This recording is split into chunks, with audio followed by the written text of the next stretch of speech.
Good morning.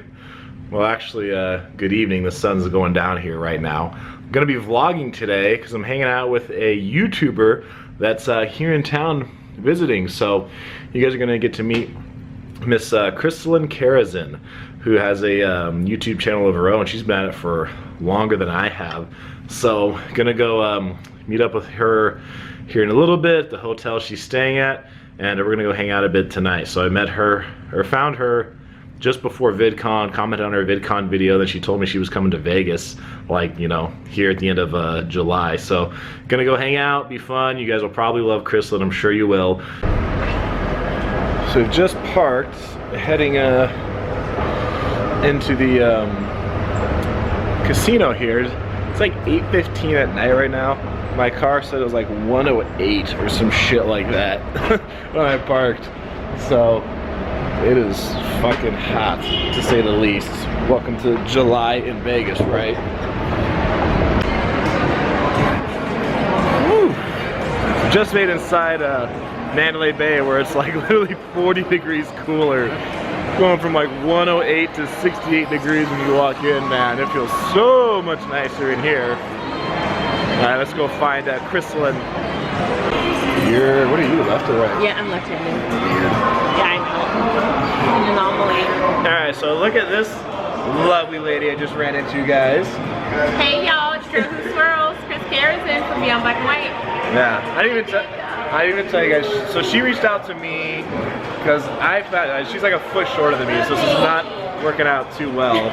We're gonna hang out for a bit. What's your channel about? I didn't even tell them yet. You know what? It's about black women in interracial relationships, but we also talk about just empowerment, makeup, gardening, cute guys. Like, you're really cute. Are you single? I am. All right. You guys who's single, hit me up. Maybe I'll like pass your email along to Jacob. Yeah, forward it to anybody coming to Vegas. Right, definitely. So she got all settled in finally. We're gonna go, I'm gonna go show her at least one place here we're gonna hang out at. You guys are gonna love it for sure. And we'll see where the rest of the night goes from there, okay? Yes, we will. Is there gonna be drinking involved? There's alcohol up there if you want it. I'm down. All right. Alright. So we're chilling here. Me and the lovely Chris Karazin from Beyond Black and White. I'm the girl who swirls. I love this camera, by the way. I'm so jealous. She looked cute with her red hat on. Look at that. She's out for a picnic or something. I know. I look like I'm ready to go to Medea's barbecue. I am. Medea's family reunion. Medea's family reunion. Eat some, like, you know, barbecue and corn on the cob and watermelon and stuff. So we were talking or chilling for a minute. I was telling her about how I actually found her channel, because if you guys remember, I'll give a shout out to her, Miss Erica Williams. Remember, guys, she interviewed me back in like the fall. It was my first interview ever. I linked to it, and a lot of you guys watched it and loved it. Erica and I follow the same YouTuber for like, I don't know, 7 years or something like that. And I just saw on Erica's feed one day, right before VidCon, one of Chris's videos. Where I was lamenting. Yeah, she was pissed. She was pissed in this video. And I think I saw one other of yours. Like, this is like the day before VidCon, 1 or 2 days before VidCon. And go to VidCon, have fun. I come back, and then one of her videos popped up in my suggestions, and it was her video about VidCon. So I watched her video, and Chris didn't have the best time. You guys know I had a blast. Okay, so I'm so jealous because I was like, I felt like the redheaded stepchild at VidCon, and then I saw that you just got into everything. I think it's because you were white and you're over 6 feet tall. Probably. You had that white boy privilege. I think that's what it was. That's what it is. All I had to do was show up, and it was you just had like, to show up, and they're like, come on in. You look like you own shit.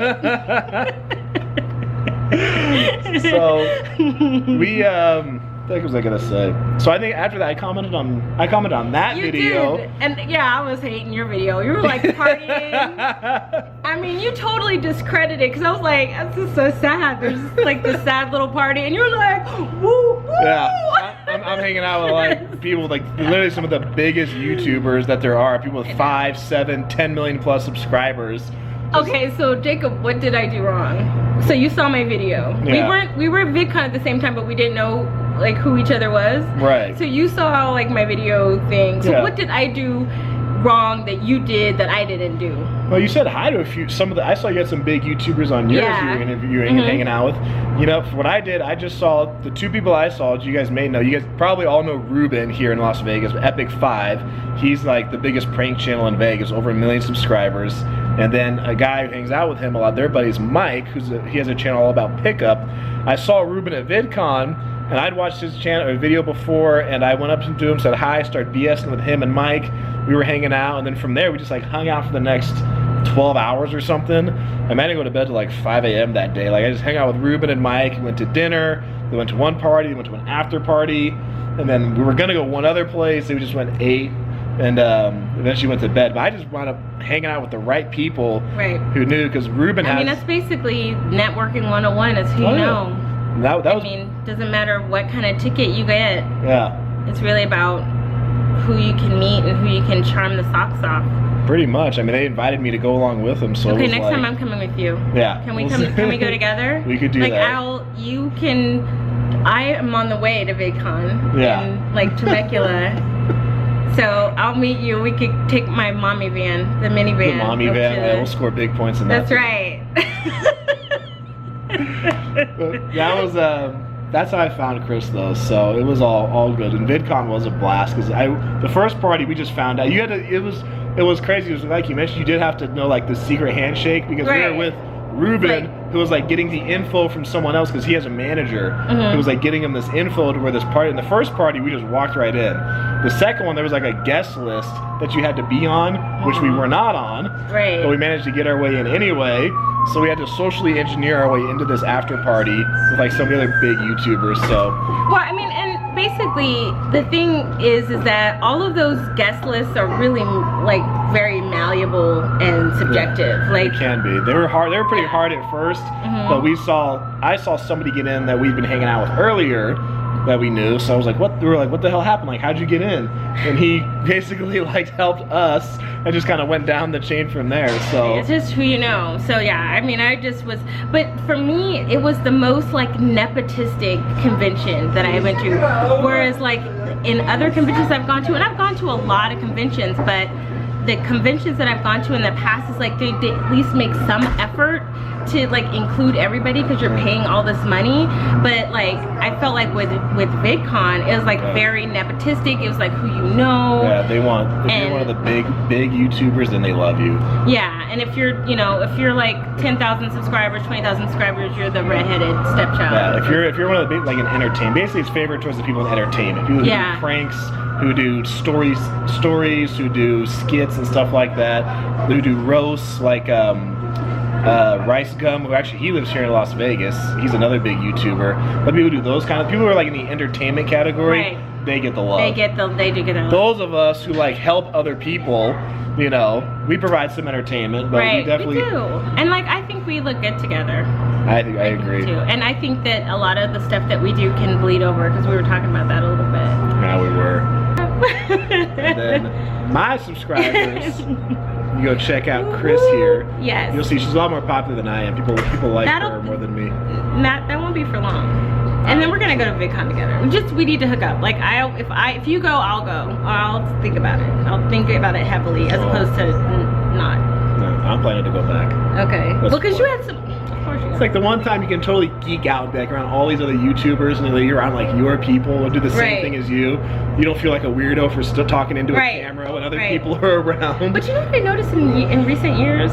Like people don't look at you crazy that much when you vlog. I think it's because it's become part of the consciousness of like, I think people are doing it more. So. I would say they're unconscious. They're just Snapchatting all the time. Yeah, they're just busy Snapchatting because it's the cool thing to do. Oh, and Pokemon Go. Like, what the hell is that? Like, we were at dinner, and there was this kid. Like, we stopped by a pond in our city, and there were hundreds of people walking around looking at their phones, looking for Pokemon. I'm like, what is that even? What? I'm not into it. I'm not into we had. It's actually funny though. One day at the club, it was getting kind of slow, like late in the night or early in the morning. And this guy who was working the floor, he comes up to the front door. He goes, "You know it's slow inside when you catch 3 people playing Pokemon Go." Right.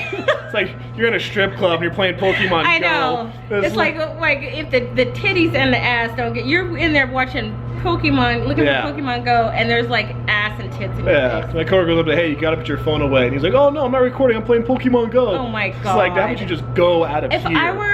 If I were that woman who was like working, I would be like really contemplating my validity as a entertainer. As a entertainer. I would seriously. What kind of value do I have? Exactly. In the like if I'm sitting up here gyrating, twerking in front of you, and you're watching Pokemon Go. Yeah. It's time for me to look for a different line of work, I think. You're like, I need to start dressing up as a Pokemon. Exactly. Naked Pokemon. It might work. I know. I think that's a good stick for, because don't strippers have like gimmicks and stuff? Don't they have like some will do like outfits they'll wear, like a certain theme or a certain night of the week. Like over at our club, they'll do a theme like Sunday night. They'll do a different theme, like the waitresses and bartenders will all dress up. So one day might be like sexy construction workers. One day might be like lingerie party. Another day could be like what was it, like a rave party. So the girls all dress up, that kind of stuff. Right. I just wear my suit every time. Well, you look good in a suit. I can see the allure. Definitely. Well, thanks. I would have checked you out. Probably. Definitely. I believe it. Mm-hmm. Okay, it's a mutual feeling. It is a mutual, yeah. I think that's why this works, right? Oh yeah. I like you like me. Yeah. Let's go make out after. Cool, just off camera though. Just off camera. Yeah, that way nobody will know. Right. Watch all the people in the comment section. Oh my god. Just giving all your haters more ammunition. I know, but that's the part of me that comes out that wants that shit. Like that's the rebellious side of me. That's like, I know, and I still do it anyway. You could have even more haters jumping on your channel now. I know. Hey. All right, guys. Thanks for watching us. Yeah, we're gonna cut it off from here, okay? Yeah, so we can. Yeah, we just everything after this is probably not suitable for general audiences. Yeah, maybe for the adult crowd. Right, and then you might check it out his channel. I might be there. Who knows? Yeah, she might wind up on my adult channel. Exactly. Just so you guys know. should probably go look. All right, so guys, we're gonna sign off from here, okay? Bye. Bye.